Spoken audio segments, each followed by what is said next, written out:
Alright, what's going on YouTube? Welcome to a 1v1 game in between Beasty. He's currently ranked number 6 on the AoE4 leaderboard. This is his Smurf as he's playing in blue with the Holy Roman Empire. And on the right side is Mr. Viper playing as the Abbasid dynasty in red. The map, as you see, is Mongolian Heights. And we will have, as I said, Abbasid versus HRE as a matchup over here. Now, this is a pretty tricky matchup for multiple reasons, especially because the Abbasids might struggle quite badly against an infantry flood from the Holy Roman Empire. On the other hand, the Abbasids are very good with early Castle Age aggression, so they could potentially push the HRE before they could really get themselves going with their economy, before they could really get the relics for the Ragnitz Cathedral. Speaking of relics, by the way, I must say that Beasty has a horrible map spawn, so look at this. One relic on his side of the river. 1, 2, 3. Actually, there is 2 relics for Beastie, so it's not that bad. For whatever reason, I thought that Viper has another one on his side. Still, not ideal because Viper's got 3 on his side and Beastie only has 2, and you would need 3 to max out the efficiency of the Ragnitz Cathedral. So, dock coming up here for Viper. With the Abbasid Dynasty, you have a 50% discount on your docks, so you can get that up quite easily, and it allows you to go for the shore fishing immediately, although Viper, it looks like Viper will be able to afford the fishing ships immediately as well. You see, he's sending pretty much all his villagers on wood, so this is a very, very wood heavy build, pretty standard for hybrid maps if you're gonna go for a lot of fishing. Looks like we also have a dock up for Beastie, but Beastie is not so heavy on wood, I believe. Instead, he only has 5 villagers, but those are boosted by a prelate. So this is one of the reasons why the HRE can be a very powerful civilization on water maps. So if you exclude the French that are currently broken, the Holy Roman Empire is actually a solid water civilization because you can get an insane amount of wood income at the beginning. So it's pretty easy to get your fishing eco set up, and it's pretty easy to get combat ships out early on because you can boost your lumberjacking or your gold income with the prelates. Looks like you see Beastie's even microing that prelate, so he blessed the villagers on food, he's going to send the prelate back, bless the villagers on food, now send it to gold, and I would think that he's gonna go back to wood at some point. Meanwhile, for Viper, he already has the House of Wisdom up as he's just now building his gold mine, has collected a whole lot of sheep. Meanwhile, on the other side, you see Beastie doesn't have a lot at his TC, but boy oh boy, look at that herd. It's 16, actually no, it's just 12 sheep. I have a tough time reading the UI today. I've casted a couple more games from recorded games today, and I always had issues reading those numbers on the UI. They're a little tiny, but anyways, it's 13 sheep now for Beastie. So both players will have a whole lot of sheep to work with. This is one of the characteristics of this map, Mongolian Heights, that you can get a lot of sheep to start with. Oftentimes you see double scouts opening because of that. You just want to secure as many sheep as you can, so you don't have to add farms anytime in the future. So Viper is out with 4 fishing ships. We also have 4 fishing ships for Beastie over here. Viper could actually jump that villager if he wanted to, and I think he is thinking about it. Oh yeah, he does. There's a danger of sending only 1 villager out. A scout can easily take that down, although it looks like Beastie is coming back with his own scout, so Viper should not be able to kill that villager. Meanwhile, looking at Feudal Ages, no Feudal Age on the horizon for Beastie. And for Viper, he just clicked the economy wing, so he's going up, and he's going to get the fresh foodstuffs upgrade, which will decrease his villager cost. Now, if he's doing that, he pretty much can pull all his villagers from food here, because his fishing eco is already powerful enough, especially when you have a 50% discount on your villagers. If you keep this many villagers on the sheep, what will happen is that you will be floating a lot of food, but you won't have the gold or the wood to do anything else with that. So, looks like we will have Feudal Age coming in as well for Beastie as well. No surprise about this one, he's going up with the Aachen Chapel. It's going to range the Lumberjacks and it's going to range the Hunter or the Food Gatherers as well. It's just outside the villagers for the gold mine though, and that's a little problematic. Now, they will still get blessed, because they will walk within the radius of the Aachen Chapel, but this is not perfect. If it's one tile more to the left, it would have been perfect. Beasty actually went for 2 prelates, so you see that he's blessing the lumberjacks and the gold miners at the same time. So even if this gold mine was outside the range of the Aachen Chapel, he could just use the other prelate to bless it. And it looks like we'll have... look at those walls! Look at those walls. It's one thing that you're blocking the river so that Viper can't cross over here. The bigger deal is that you're trying to prevent him from sailing to the north and hitting your fishing eco. But wait a minute. Viper has a plan. Viper has a dock coming up here, and that's where the cheap docks of the Abbasids will work out nicely. And you see, Beast is like, oh shoot, all this effort in the walling just so that Viper can drop a dock here and still push me. Still, this will allow him to potentially push Viper in a one-directional way. So if he secures this side, wins against Viper, he can just make a gate here, sail south, and hit Viper's fishing geek, and Viper won't be able to counterattack. So here's the deal. When there is no French in Feudal Age, getting rid of docks is actually pretty painful, because the galleys don't do a whole lot of damage against docks. As you see, the first Dao is coming in already for Viper. Beastie is going for a tower. I'm not sure if that tower finishes in time, though. You see, it's still halfway done, and the first Dao is almost out. So if Viper focuses down the villager, he could actually stop this outpost. Meanwhile, for Viper, he's also getting some Daos up down south, as Beastie is also trying to sneak up a dock on Viper, I believe. That's going to be over here or so. Also sends the scout forward to see what Viper is up to. And here comes the Dao, and this is what I was talking about.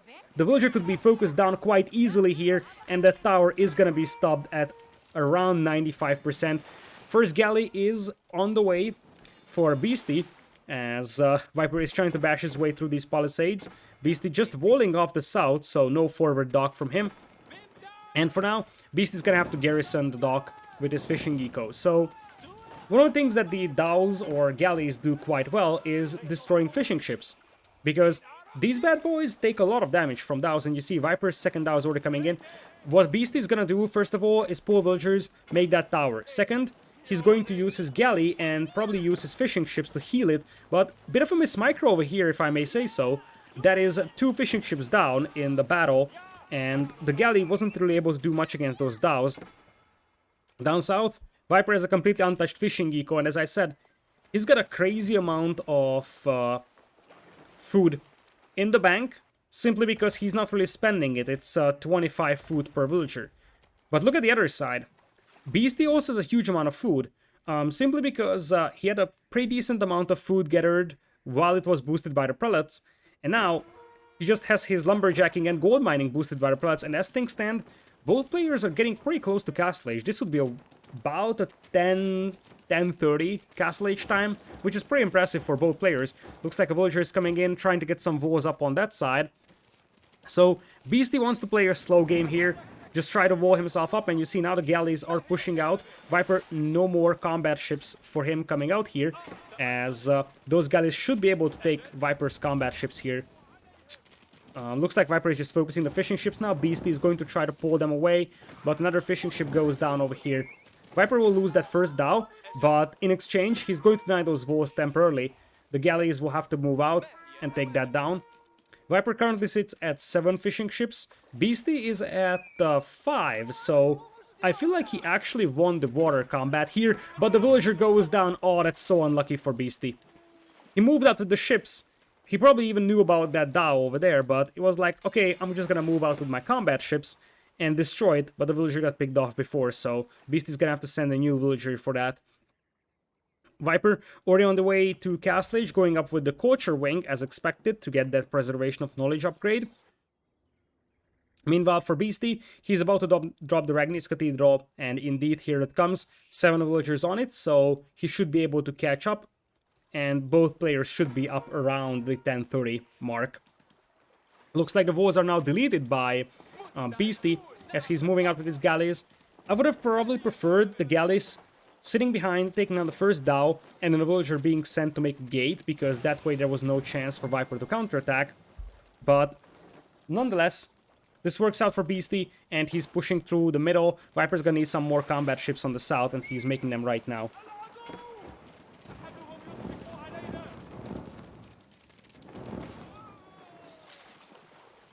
So, Viper almost up, so is Beasty. So the next step is getting the relics here for the HRE player, as Viper has to garrison all his fishing eco here first. Dao once again coming in for Viper.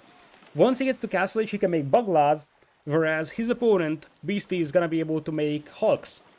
And I feel like in this situation, it is better to be the HRE player, because the Bugla is a mix of an archer ship and an attack ship.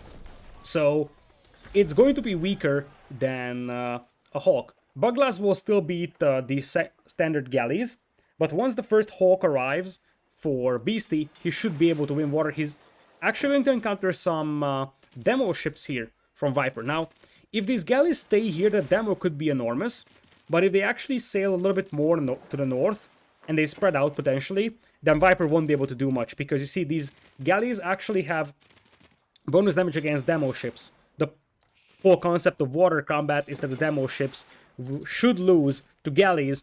Not in this situation, however. This could be a pretty massive demo here for Viper. Here comes the first explosive Dao, and indeed, oh, look at that! Look at that! It's just a massive explosion, sinking all 3 galleys. I expected this one to be big, but I didn't expect it to be this big, I'm not gonna lie. Looks like Viper will try to march north with a single knight, as we do have some men-at-arms coming in from Beasty. He's already picking up the relics, at least one for now, as a Bugla is coming in. For Beasty, no combat ships though. Not a single Hawk on the way for him. Instead, ooh, he's about to yoink a relic. He might be able to do this. And you see, he's gonna have this relic almost guaranteed. And this one seems to be uncontested by Viper. Oh, here comes a knight. And oh, this is a problem now for Beasty. He opened up these walls, intending to replace them with a gate, but Viper saw it, and now he's got a Bugla out. So, he killed the villager, and now Viper is gonna be able to smash his way through the left side. And the thing is that this prelate has to walk all the way up north to this gate to get through. Will this guy actually sneak around? Viper doesn't see it. Okay, Viper sees it. This prelate won't escape. Viper saw it. And here he comes. The charge just didn't do any damage, by the way. Not sure what happened there, but indeed, the prelate is gonna get sniped. Beasty is going to be only on 2 relics, I believe. I don't think he can secure the 31 for himself, unless we're seeing a couple of Hawks, which is not actually the case.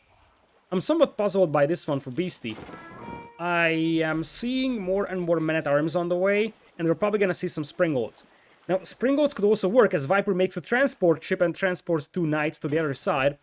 So, Viper can now put up some aggression over here on that gold mine.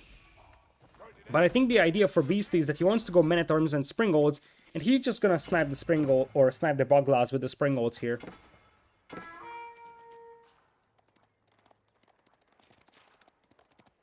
Second relic coming in here for Beasty, as I would expect Viper to already have a monastery as well, or a mosque for him. Get an imam out and start picking up those relics, simply because he needs to prevent his opponent from grabbing those. Still no Hawks. Such a weird decision. A single Hawk would beat this Bugla, no problem. As you see, Viper is already picking up the most contested relic over here. Also Bugla in here for Viper. Currently, if we look at the eco numbers, we are looking into a 40 eco situation versus a 52. Viper has got quite a lot of fishing ships still working for him, whereas Beasty lost everything, I believe. Is that even 12 fishing ships, though? I count 6... No, it's only 6. But Viper already has a second town center up as well. So 2 DCs plus fishing eco for Viper, going for town center number 3. Whereas on the other side, it's still just 1 town center for Beasty, plus the Ragnitz Cathedral that's gonna be operating with 2 relics for the time being. And probably for a long time, because I don't see Beasty being able to secure the additional relics. Viper is already guarding this one, and this one is just a matter of time as well for him. Still, 2 relics in the Ragnitz Cathedral is quite a lot. It's 600 gold, but I'm not sure if it's going to compensate for all the fishing eco that Viper has, and of course, all the extra economy. Although Beasty actually has a pretty decent amount of resources banged up. So what I'm thinking here is Palace of Schwabia. If he goes into Imperial, he would have the Palace of Schwabia, which produces villagers 75% faster, so it's the equivalent of 4 town centers when it comes to production rate. And it would also produce villagers 75% cheaper, so 12 food per villager cost. Very, very good for booming, for Beasty. So it doesn't matter that he is playing with 1 town center for now, not a lot of economy. If he gets up to Imperial with the Pass of Swabia, he can catch up.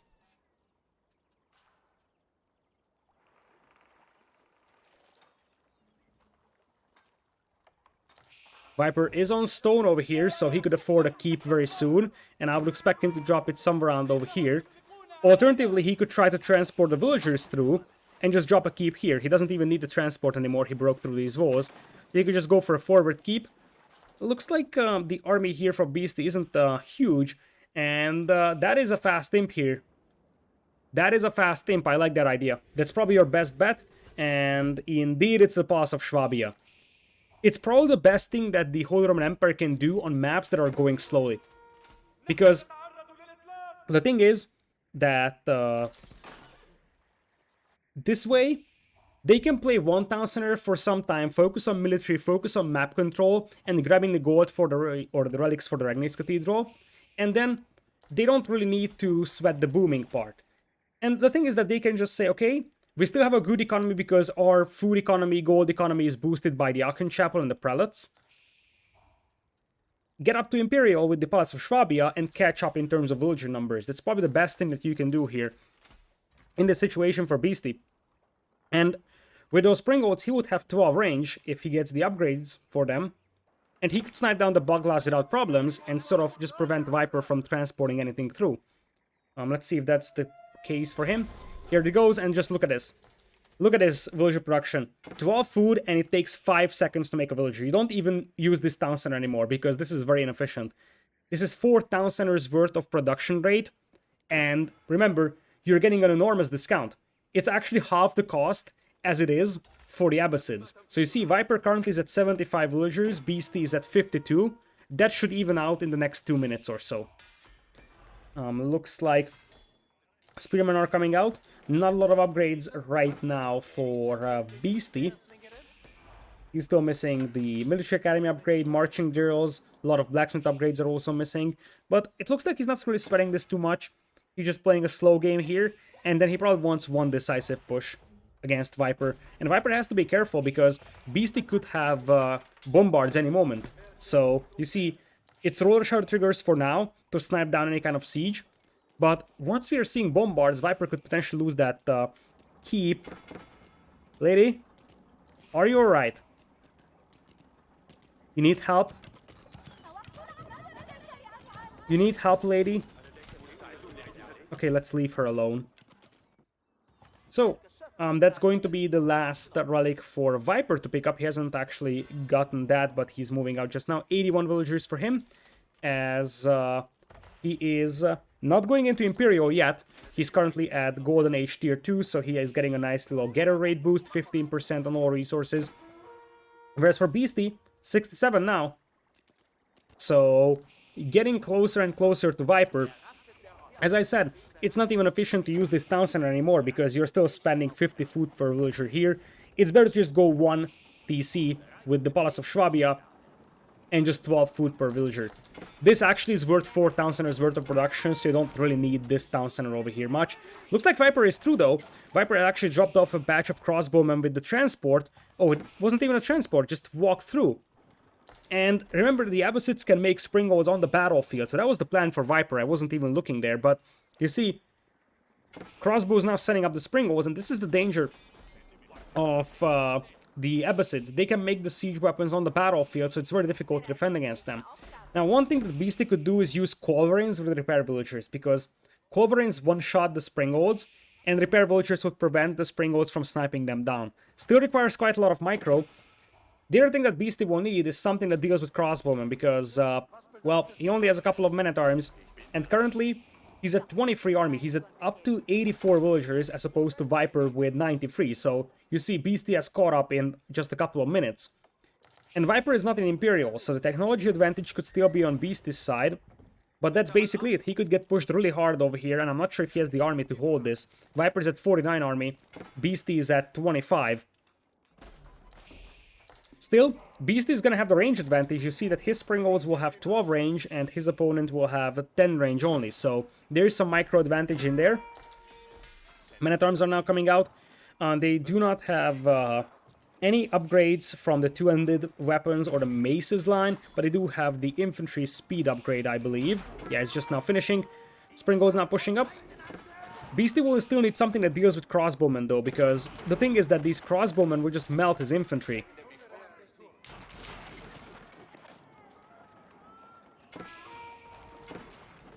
Springald's now coming out, looking to get some shots in. As I said, the range advantage is pretty crucial. Now, crossbowmen do pretty well against Springolds themselves, but you see, once spearmen get mixed in, or even better, Landsknechte, it's going to be difficult for Viper. Viper's going to try to snipe the Springolds here, but the Men-at-Arms are already on top of them. Most Springolds go down here from Viper. I think Beasty is holding this. He's going to lose all his infantry here to the crossbowmen, but he's sniping out all the Springolds here from Viper, and the key thing for him is that he's holding this, because he was on the back foot, so being able to hold this one for some time and get that infantry flood going is massive. So what I wanted to say is that the crossbows do get a lot of bonus damage against heavy infantry. So the unit that you want to go for here is the Landsknecht. The Landsknechte is pretty fragile when it comes to base HP, but the crossbows would not get their bonus damage against them, and these guys have area damage. So they can just jump on that batch of crossbowmen that are also pretty fragile, it's only 80 HP, and just massacre them. So against mass crossbowmen, the Landsknechte is what you want to go for. As the HRE. Currently sitting at 106 villagers is Beasty, and 106 as well for Viper. All things even, as Viper is going up with the military wing, I believe. Yes, it is. He could get the camo support upgrade pretty fast. Also, boot camp would be very, very nice. 15% infantry HP increase. But it looks like we're going to see Lancers coming in from him, I would assume. I don't think that camo riders would make a lot of sense for him. Lancers feel a little bit more legitimate. Keep in mind that Viper still has fishing eco here, that helps quite a lot, and he has the river. So, demos could be a thing anytime. That's something that Beasty has to be aware of, that demo ships could push him any moment, and in general, Viper could transport anything through the river anytime. So new Springolds are being built over here by Viper as he's getting a keep up as well. Looking at Viper, he is still on level 2 Golden Age, but he's getting close. He could connect a couple of buildings over here for that Golden Age. Meanwhile, other side, more Springolds are coming in, but if Viper gets to Imperial, his Springolds will be just as good as these. So, once again, the Abbasids will take over simply because they can make them on the battlefield. So we'll need some Culverins here for Beasty to have a good shot at this. So now, he no longer needs the Pass of Swabia because he's up to 113 villagers, establishing a food economy now at the back.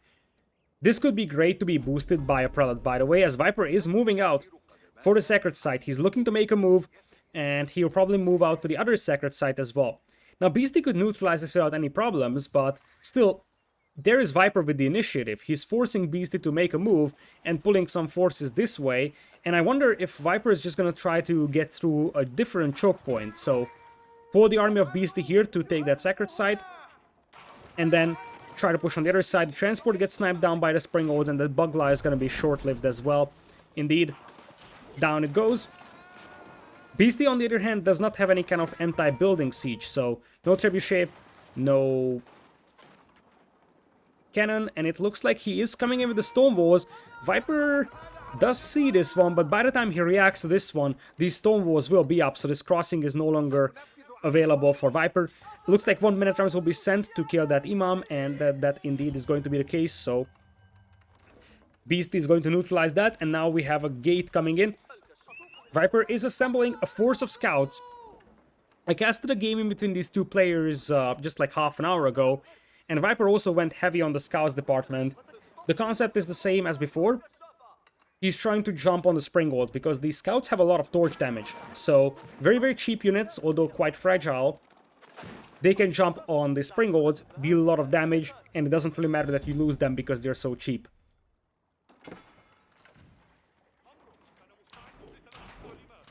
Meanwhile, Viper is stacking up a whole lot of resources over here.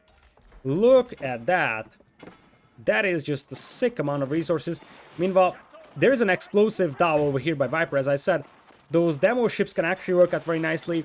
Springolds are not meant to be able to destroy buildings, but when you have this many Springolds, namely a whopping 12, they can take down buildings quite easily. The demo also goes down.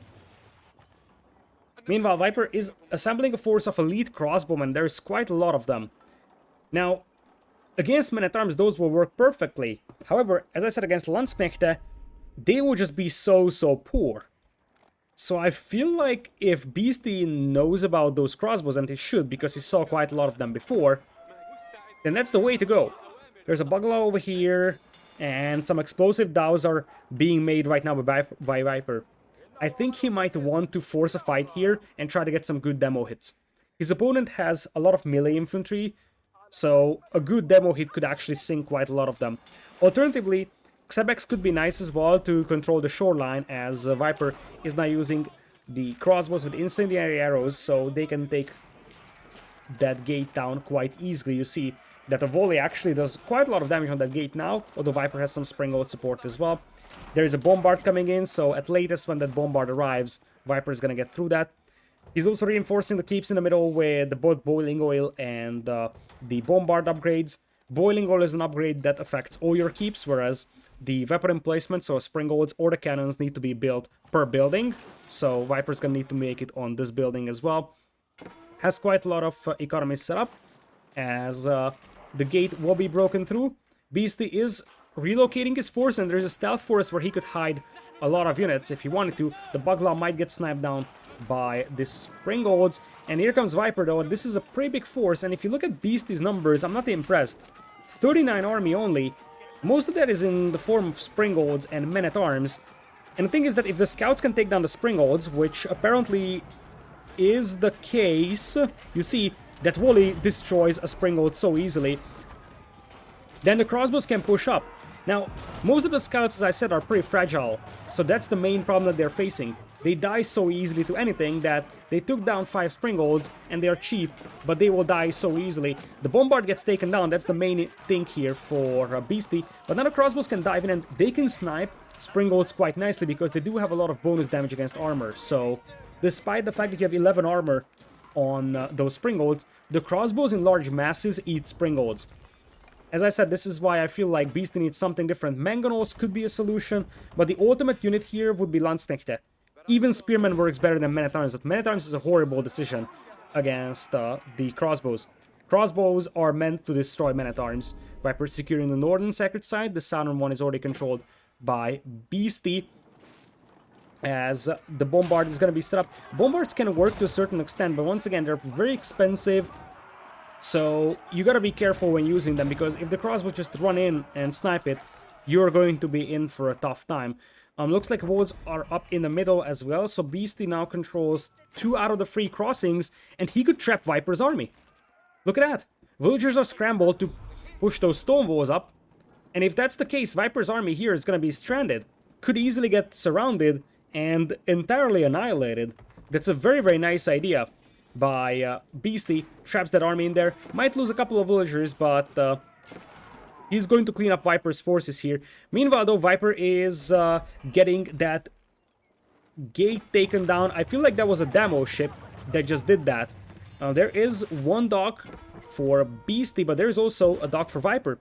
And I think Viper wants to blast his way through those gates. There's already a force of hand cannoneers assembling on the south, and a cannon shelling the stone walls. So, by the time Beasty secures the north, he's going to be facing problems down south. Looks like a couple of villagers went down here to the crossbowmen, but nothing really major. Still, quite a lot of crossbows are hiding in this little corner, so you gotta be careful with that. Gate and the walls go down here to the cannon fire. Viper's got some more explosive dows coming in.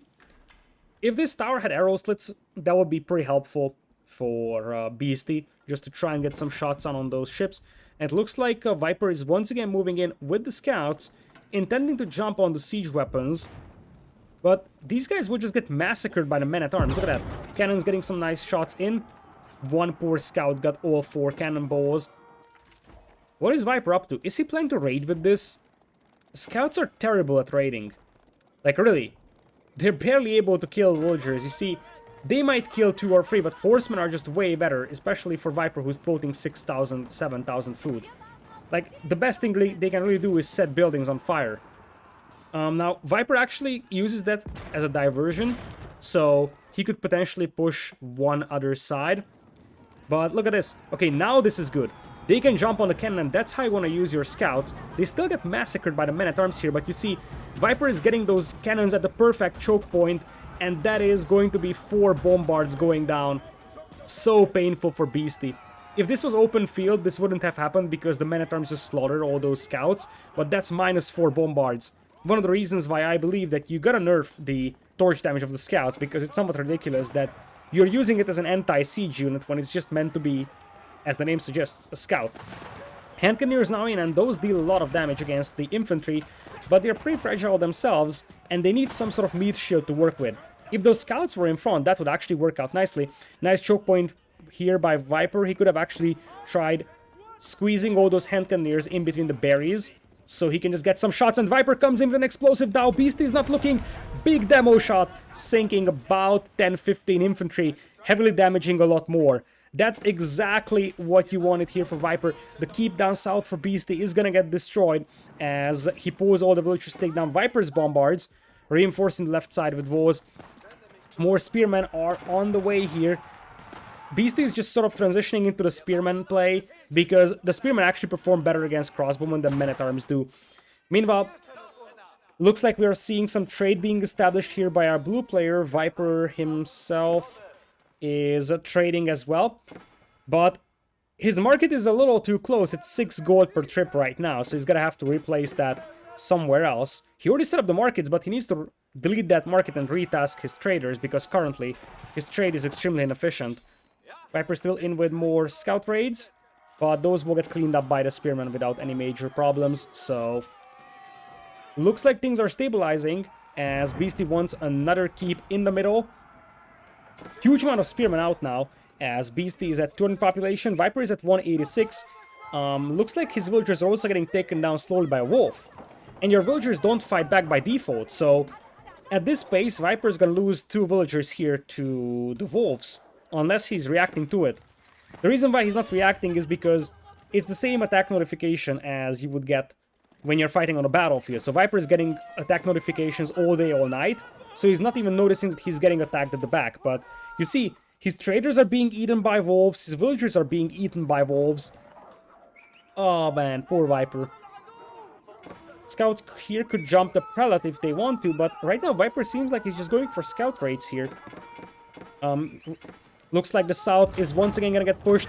Viper is stretching out the attention of his opponent so well here. Beast has got a slow-moving army with the infantry.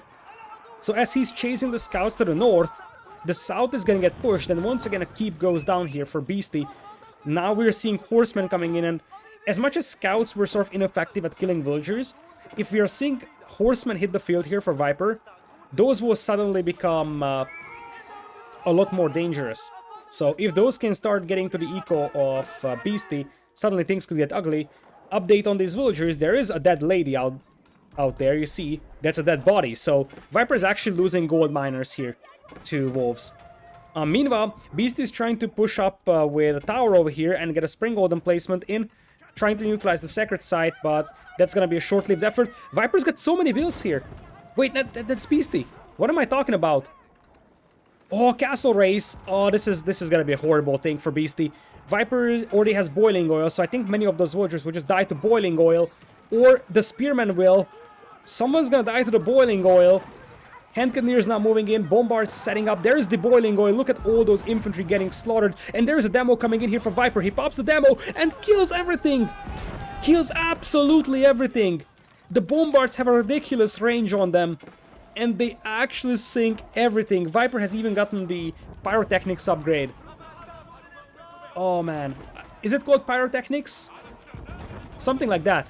It's the one that increases the damage output of your demo ships. It's a massive, enormous upgrade. Might even be broken because the range on those demos are brutal. Now, Beast is gonna get raid on the left side, and I feel like this game is going downhills for him. On the left side, or on the right side, excuse me, though, we do have the keep of Viper going down as men-at-arms are catching up with all the cavalry raids over here. There is some camos in here. Not sure why for Viper, might be just wrong hotkey, it doesn't really make a lot of sense to me to add camos here. And now the docks are down for Viper, so no more demos for the time being. Scouts are being pulled to try and take down these keeps, but those won't actually happen, simply because boiling oil will melt those scouts. They might be able to destroy this keep foundation. There's so many vills in here that probably won't be the case either.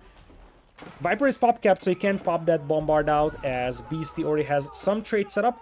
It's 152 gold per trip. Meanwhile, for Viper, still 6 gold. So, looks like Viper has forgotten to delete this market here, or he doesn't know that it doesn't automatically retask himself. So in Age of Empires 2 now, for some patches, your trade automatically retasks itself to the furthest away market. It used to not do it, but now it does it. So Viper might just assume that regardless of which market he used to make these traders, those will go for the one market furthest away. Which is wrong, because you see that there is clearly some traders that are going back with 6 gold. It looks like he may have just retasked them. Oh yeah, there's the market down. So as I was speaking about it, now the market is down and they will go all the way back out there. This wolf is also killing villagers. Viper finally killed that wolf out there, so he's gonna be happy with that. But now Beasty is the one pushing it. Look at the left side as well. Beasty is currently sitting at a whopping 92 army. And this is where the HRE late game population efficiency comes in. The prelates boosting your economy helps so much, and of course the Regnitz Cathedral gold income as well. Just helps you so much staying population efficient with your economy, and that means that you can field a lot of army. Now Viper's got 70 army himself, and there's nothing to be ashamed of over here for him. That's 35 hand cannoneers, something that's just gonna shred infantry like butter. Looks like 3 bombards are pushing up on the left side. Viper is going to try to jump on them with a huge amount of scouts, but that's a lot of spearmen to fight against. Springald's though sniping down the cannon, and I think Viper is gonna get the bombards here. Viper is gonna get the bombards. That's 1, 2, 3 bombards down from Beasty. Beasty gets through with some infantry, so he can start raiding Viper, and Viper lost the majority of his scouts. He is the one that's going to counterattack left side though. Right side bombards are pushing up though for Beasty, so right now Viper is the one that sort of has his attention stretched out on 2 fronts. He's only able to defend the left side, but not the right side. So things are slightly swinging in the favor of Beasty, as Viper is gonna start losing villagers here quite rapidly. He's still at 60 army though, and most of that is bombards and hand cannoneers, so very, very expensive, but very population efficient, and the devastating army he possesses right now.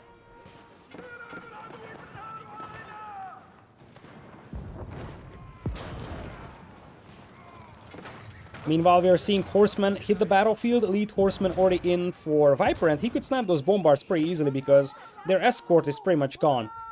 Meanwhile, Viper is still losing villagers on the north as well. Villagers not even garrisoning the town center here, so all the farmers just got slaughtered. He's down to 22 on food, which is far from ideal, and Beasty is securing the sacred site, which means that he is going to start the sacred site countdown. Now that's not shown on the overlay, so we'll have to keep a tracker of that. But Viper will soon have to neutralize one of the sacred sites, and honestly, this one is easier accessible than this one. This is reinforced by 3 keeps, an outpost that's fortified and does have either a springald or a cannon emplacement. It has a springald emplacement. It's 38:42, and we have a 10 minutes countdown on the sacred sites. So at 48:42, the game will be over unless Viper neutralizes one of the 2 sacred sites. Now Viper's got the momentum to do this, and that's a lot of firepower he's bringing up. Taking this hill would be very good as well, because he could limit the surface area where the infantry can surround his hand cannoneers. So I feel like you take this hill and start shelling these castles. Looks like Beasty is moving in once again on the left side, killing a couple more Viper vills.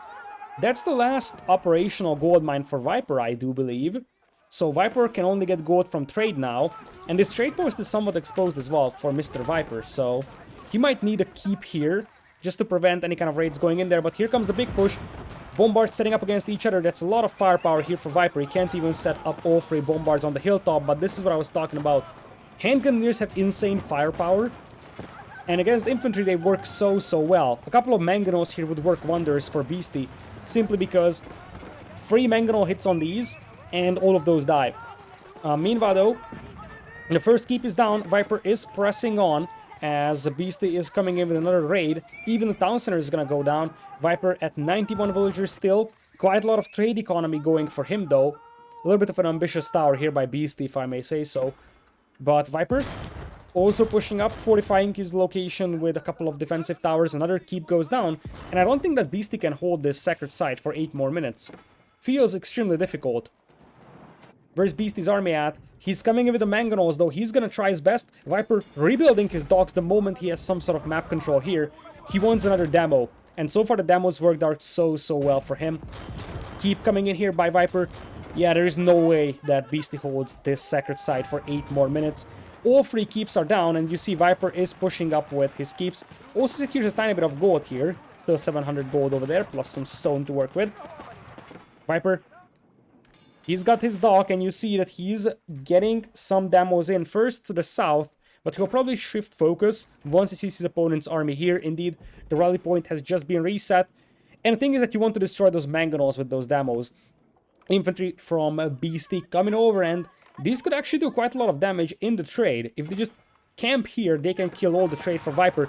That's a beautiful choke point for Beasty to be in. A lot of firepower. We're talking about 4 bombards, but there's the mangonels, and the mangonels actually got 1 hit in at least, because you see that these hand cannoneers are heavily damaged.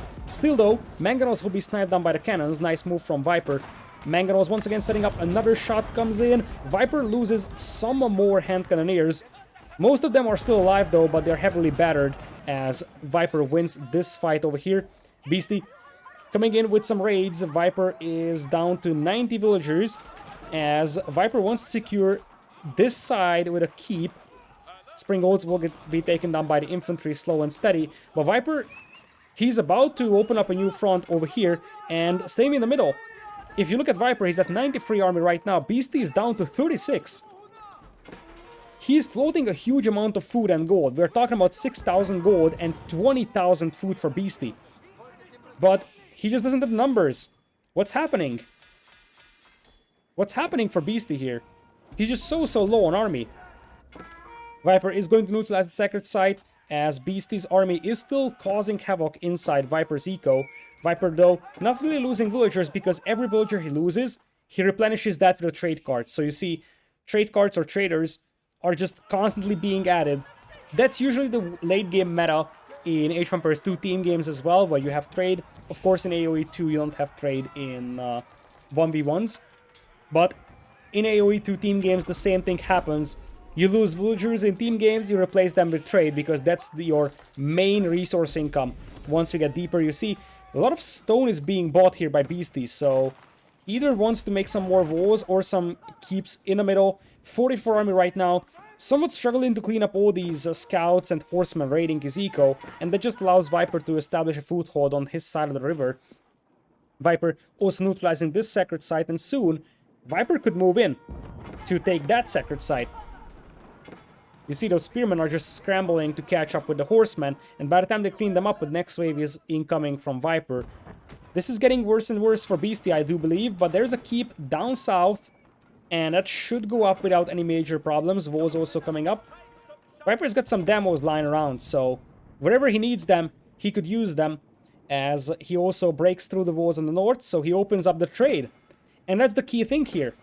Beastie's trade now could be disrupted. Viper's got a shorter trade route, by the way. It's only 108 gold per trip, as opposed to 150, because Beastie's got a longer distance. However, Viper's market is slightly safer. It's a little easier to defend than this one, which is like right next to this crossing, and you see Viper is going for stone walls, and the ultimate move here would be stone wall towers with springolds that can just start shooting at those trade cards whenever possible. Still 20,000 food in the bank here for Beastie, and now he's up to 91 army. Viper is also pop-capped, he's at 83 right now.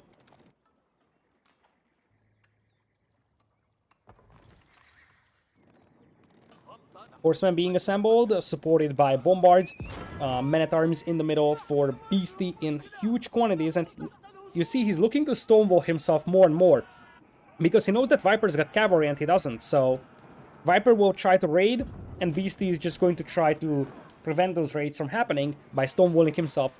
Notice that Viper is pretty much out of food and gold.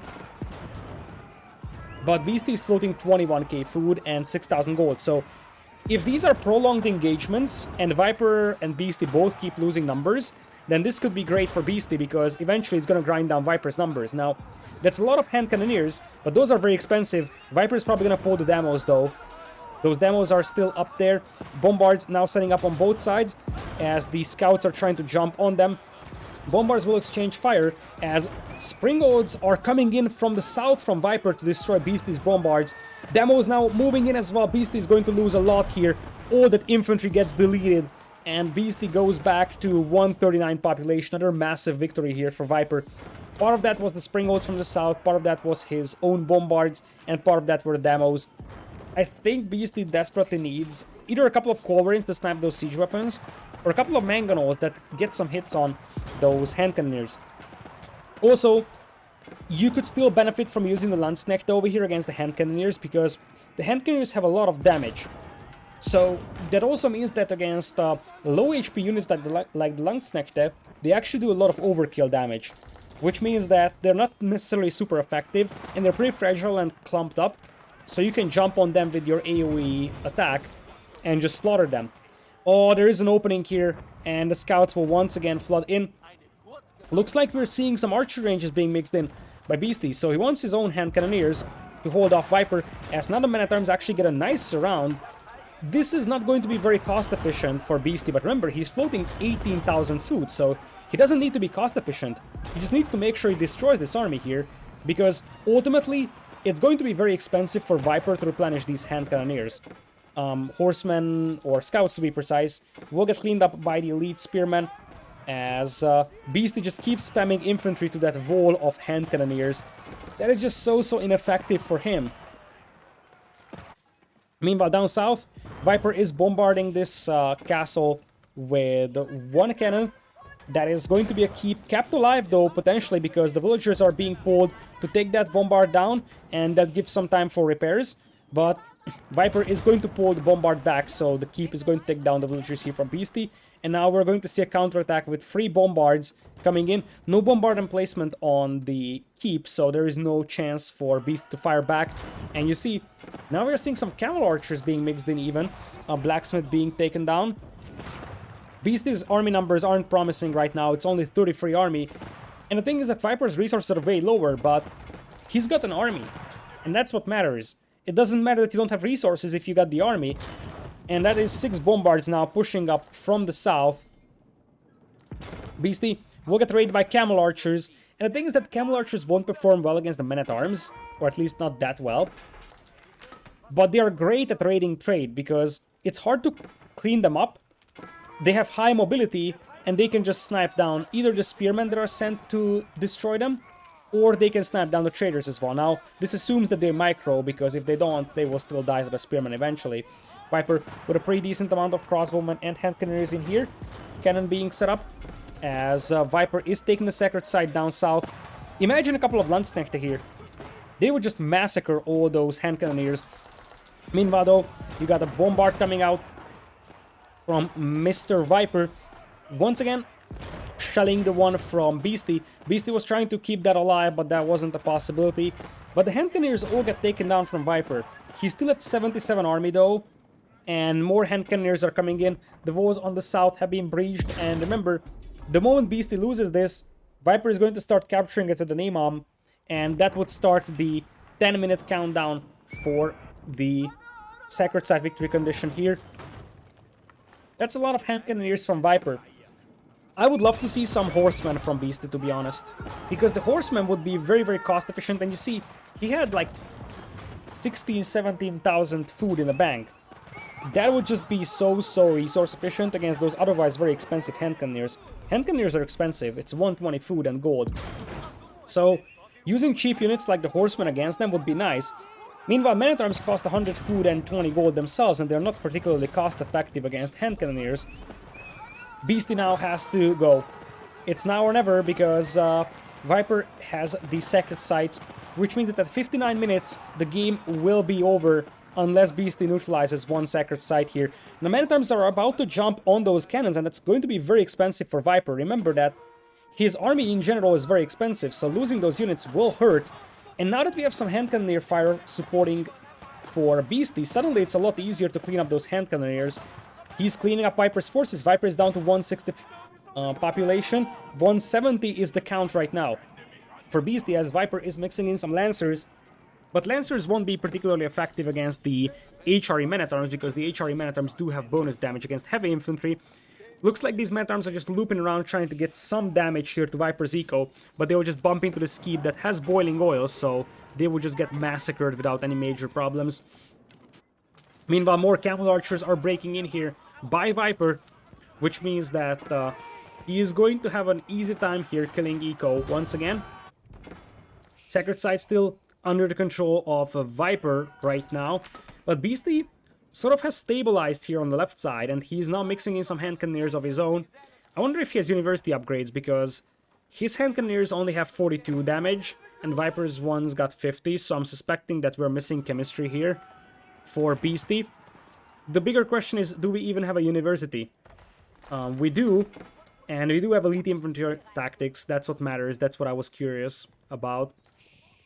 Even incendiary arrows coming in, so we're probably gonna see some archers being mixed in soon. Look at that. This is what I was talking about, that Beasty still has a ridiculous amount of resources in his bank. He's kind of low on gold, but just look at the amount of hand cannoneers queued up for him. For Viper, his queues are much smaller. He's making Lancers, but that's pretty much it. Nice counterattack here by Viper, picking off quite a lot of traders. Unfortunately, there is no way to check out how many traders one player has. But it looks quite a lot for Beasty. 40, and that's way more than that. I would estimate Beasty's trade card numbers to be around 30-ish. Viper, sort of the same. As I said, these are rough estimations, but remember that Beasty's trade route is longer, so if it's the same amount of trade cards we're talking about, then Beasty is actually getting a lot more gold income. In fact, if you look at the gold income per minute, Beasty's got a 600 advantage in that regard, as now we're seeing Beasty opening up the north. He's actually going for this sacred site, not this one for now. TikTok, I think Viper started the countdown at 49. What was that demo? Devs, may I ask what the demo was? Look at that range. It didn't kill a lot, but many of those infantry units are 4 HP. So Viper triggered it here. It took half of the HP of that cannon and just devastated this army here as well. Meanwhile, Viper is coming in with a huge force, elite Camel Archers, elite Lancers coming in. The walls are coming up. Are they gonna be in time? I don't think so. I don't think they will be in time. Just a little too late. Nope. They finished the walls just in time. They finished the walls. Now there's 5 bombards here, 6 to be precise for Viper, so it won't matter, but it buys a couple of seconds for Beasty to try and jump on those otherwise very expensive bombards, and you see Viper will have to make a decision. Is he running in to kill the eco, or is he staying with the bombards? Beasty's scrambling for defense once again, as the timer is getting closer and closer to that 59-minute mark, where the game is lost for Beasty. The sacred site apparently was attempted to be neutralized by Beasty. He sent 1 unit there, but Viper had a Lancer to neutralize it. Meanwhile, Camel Archers in the trade as well for Beasty, and I feel like he's just always scrambling for defense. Now, this is a very cost-efficient fight for Beasty here. His men-at-arms eat Lancers, especially when supported by hand cannoneers, so he's going to take down a lot of numbers for Viper. The question is just the starting numbers at this point, but you see, most of those Lancers went down. Still, infantry has disappeared and chemistry is still not in, so those hand cannoneers don't perform that amazing, but still, most of those knights or Lancers are now down, and the Camel Archers will also be taken down, and that's going to be very expensive for Viper. Those are expensive Lancers. Camel Archers are also pretty expensive, especially in the food cost, and the big deal is the Bombards. That's a lot of Bombards going down here for Mr. Viper. Meanwhile, Viper is pushing up with multiple keeps on the right side, though. I don't think that Viper is letting this slip out of his grasp, because if that keep gets built and we have 2 more keeps in there, Beasty won't be able to trade, so pretty much the entire gold income he had is gonna be gone. Viper is still about 5 minutes away from the sacred site victory, but Now Beasty could neutralize that. Beasty will, however, have to, first of all, take down these keeps, and then somehow stabilize his economy, because the whole story of this game, I believe, was Beasty scrambling to defend his economy. He is still at 94 economy, so not bad. It's the economy efficiency that's problematic, so he just got raided all day, all night. You see, there's red dots all around his bases, and just random groups of infantry left over that were sent to clean these forces up. Looks like 1 man-at-arms and 2 hand cannons will be sent to neutralize the sacred side, but Viper is already sending in a new army, and with no meat shield in front of those hand cannoneers, this could be a pretty decent fight for Viper. You see he's even trying to surround those hand cannoneers, and the Lancers, they won't do that well, but the Camel Archers will. Camel Archers are pretty tanky, and they do have a lot of arrow attack against light infantry like hand cannoneers, so that will work nicely there for Viper. Sacred site looks like it will be kept in control for Viper. The magic time is 59 minutes for Viper. So he is only 3 minutes away from winning this game on a sacred site victory condition. Even if it wasn't there for him, I still believe he's leading quite massively. If you look at the score, it's a 4,000 lead right now for him. Beasty coming out with the army. He still has a lot of units in queue, I believe. I've seen... Look at that. Still so many hand cannoneers in there. It's a bit of a lack of production right now for him. He could get those out a lot faster, but look at this. While he's fighting this one with his slow-moving army of men-at-arms and hand cannoneers, the cavalry comes on the right and starts slaughtering his villagers. He's down to 72 vills. Cannon now set up to take down those keeps. 3 minutes for Viper. And he's already breaking through the middle with the Lancers. This sacred site is under his control, and I feel like Beasty is slowly going down over here. Gold income per minute is now way better for Viper. 1,500, that's all coming from trade and the free relics he has. And the 600 gold per minute is exclusively the Ragnitz Cathedral for Beasty. Not a single trade cart operational now for him. All of those just get slaughtered. In fact, he didn't even select them, just so that he can actually escort them to safety. If he actually have them selected, he would just idle them until he cleans up those keeps, but now they're walking into the fire of those keeps. Another keep goes down here though, and the third one is also gonna get taken down. 57 minutes is the game time. Beasty is down to 56 villagers. Luckily for him, he's got the Palace of Swabia, so replenishing those villagers isn't that big of a challenge, but Viper just has an insane amount of momentum over here, as Viper is out of food, out of wood, but has a huge amount of gold to work with. Another batch of cavalry coming in to potentially take down those bombards. Beasty still unable to neutralize the sacred sites as the bombard breaks through the left side. Hand cannoneers will once again come in. Looks like Viper's forces here on the left have been cleaned up, and you see Beasty's at 111 army. Viper's only at 67, so Beasty has a lot of momentum with his army right now, but replenishing that army is going to be extremely difficult. So here's the deal. When you have so many resources in the bank, oftentimes what happens is that you lose a lot of villagers, and suddenly you will just replace those villas with army. This is why Beasty currently has 116 army, because he's down to 65 villagers.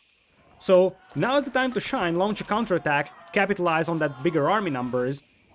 First of all, neutralize the sacred site, that's the first step, and then you gotta start pushing through the middle. Viper is sending Lancers to the north. Those are pretty gold heavy, but he's got gold all day, thanks to that trading. Whereas Beasty is still scrambling to get his trading back on track. As I said, this trade post being out exposed for him actually hurts quite badly. Looks like the Knights and the Scouts can't really get through here, which is a bit of an annoyance here for Viper. But he's gonna try the other crossing. Looks like the sacred site is about to get neutralized. Springolds will get some shots in on the cannon. But ultimately, the Springolds go down, and Viper is gonna have to reposition his army because he's gonna get pushed from the south, and his trade could be exposed in a matter of moments. Meanwhile, on the north, we also have a force being assembled by Beasty. He doesn't have a cannon to support this, so he can't really take this keep down, but he might be able to neutralize the sacred site. Men-at-arms being sent in to snipe the Springolds. Cannon about to be set up to push the keep. This keep is vital for Viper, because losing this would mean that Beasty can contest his trade, as Beasty is sending all his forces from the north just right into Viper's eco. Now, if these guys ever get into the trade, Viper could be in trouble. But it's going to be difficult. You see, most of them are getting ground down by the keep. Meanwhile, here comes Viper, and I feel like for Beastly, splitting his forces might be a problem, because Viper can just coordinate all his army in here and potentially take down those very expensive bombards. The keep is still alive, hand cannoneers getting their best shots in, but you see, most of the forces here for Beasty are getting cleaned up, and that's a problem. That's a serious problem that he's facing. It looks like the Sacred Site is still under the control of a Viper here, because he's got some Lancers in the radius 1 hour mark, because this Sacred Site was neutralized by Beasty. This was very, very close. I wasn't even looking at the timer. 59 minutes was the countdown, and Beasty wasn't able to neutralize this. So he had to move out with his army to the north, because otherwise Viper would have won the game on the countdown terms, and now Beasty is coming in with a lot of infantry right into the heart of Viper's food economy. And it doesn't matter that Viper has good trade. If the food economy disappears, Viper's at 61 army, Beasty is sitting at 59. But this army here could actually be in the heart of Viper's economy. Viper had to pull all his villagers here for a mass migration. Oh boy, what a game this is. What a game. In retrospective, it was the good decision for Beasty to not coordinate both of his armies towards one side. It was better to just send an army here to neutralize the Sacred Site, because without that, Viper would have won the game on landmarks. Now, Viper is adjusting to this rate here as well with his hand cannoneers, so this army is going to be short-lived. Beasty is at 58 army, quite low villager count still. The bigger deal, though, is that he doesn't really have a lot of operational trade, so he's still in the recovery process of his trade. Income per minute, you see, is actually better for Beasty right now, but that's mainly because Viper has had to idle all of his farmers. You see, wood count is actually getting more and more problematic, and you see Viper is getting demos in to kill the lumberjacks of his opponent. That was a demo that just killed 15 villagers over here, because there is basically no wood left on the map. So you're gonna start buying wood at some point. There is some forest still to work with for Beasty. On Viper's side, he's got one forest down south, some choppable trees on this side, so Viper still has some to work with. Beasty is really low though, especially if you consider the fact that this one is being denied by demos. Stone was once again attempted by Beasty, as he is going to clean up those scouts on the south. He's currently at 72 army. Viper is pop-capped, he's got 104 villagers with 76 army. That's once again a good raid, and this is the problem that Beasty is facing. He's always the one that loses the eco and never the one killing it. So, no matter how good his push is, if he can't finish off Viper soon, his eco is just going to collapse.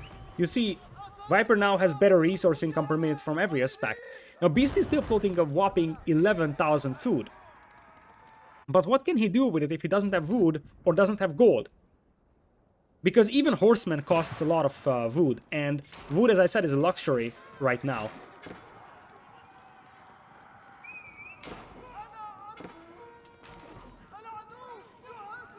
Looks like Viper is pulling back. I think Viper starts to feel like that he needs to play slow. He knows exactly that his eco is not getting pushed. All he needs to do is just slowly grind down his opponent's eco. You see, the moment he sees the army arriving here, he just pulls back, waits for the opportunity to strike at that trade once again. There is a force of Viper being assembled in the middle. Viper is at 200 population right now. Beasty is struggling with population. Still 79 villagers, only 77 army for a combined 155 population. He takes the Sacred Site back. Cannons being established to take down the outposts. This is a pretty decent fight here for Beasty, I believe. Especially if he can take down the bombards. Viper realizes what's going on, pulls the bombards away. But slowly but surely, I believe, Beasty is losing his trade. And there is a demo coming in as well. Another batch of infantry disappears. If they die close to water, they will disappear and you won't see the corpses. But the demo once again coming in clutch. And I feel like this game, in many fights, was decided by Viper's demo ships. So many good demo ship hits that just killed enormous amounts of army from Beasty, as Mr. Viper is cruising towards a victory. Viper still 200 population, Beasty is down to 100. I feel like this is the end. He can no longer control this market, so his gold income will pretty much disappear. And indeed, Beasty taps out. What a game this was. Viper definitely had to work for this one, but I feel like in the second half of the game he was slowly taking over. He was consistently taking better fights, and the key thing was that he started to rate his opponent's economy. He used the mobility of those Lancers and Camel Archers so well, whereas Beasty's army was just very slow, and Viper just used that fact so well. You see, the villager count for Beasty, it just started dropping like crazy. These drops, especially this one, huge raid over here, huge raids all over the game, and he kept at like 130 or so. You see the Palace of Swabia, by the way, over here, as it just rapidly increased his villager count, but he kept at 130, yet by minute 50, he was down to 60 villagers, all because of those raids. Now, Viper also lost numbers, but I think part of these could be deletions as well. So if he felt like he needed the army numbers, he could have deleted some villagers. But nonetheless, you see the raids having an effect over here, but this is what I was more interested in. These are those brutal fights. Some of these are flat out demos. I think this one was a demo. This one probably was a demo. This one as well. So these are demo hits that really swung the battles in Viper's favor. In general, he had better military numbers for the majority of the game, but these demos were the ones that gave him those momentum to just start pushing Beasty instead of being on the defensive. And remember that we had a lot of clutch moments from Viper when he was able to surround those bombards with a couple of scouts, destroy 4 bombards for the price of like 10 scouts. So much value there as well for Viper. And he takes the game. Quick look at the eco stats. I'm just curious. 113,000 food for Viper, 104 for Beasty, so quite close. 3,000 more wood for Viper, 4k more stone though. And a big deal. The effect of the trade rating, 13k more gold for Viper, mainly because his trade was never really harassed that much. There were some units inside his trade, he lost some trade cards, but at the end of the day, he didn't lose as crazy numbers as Beast did, so Viper takes the game.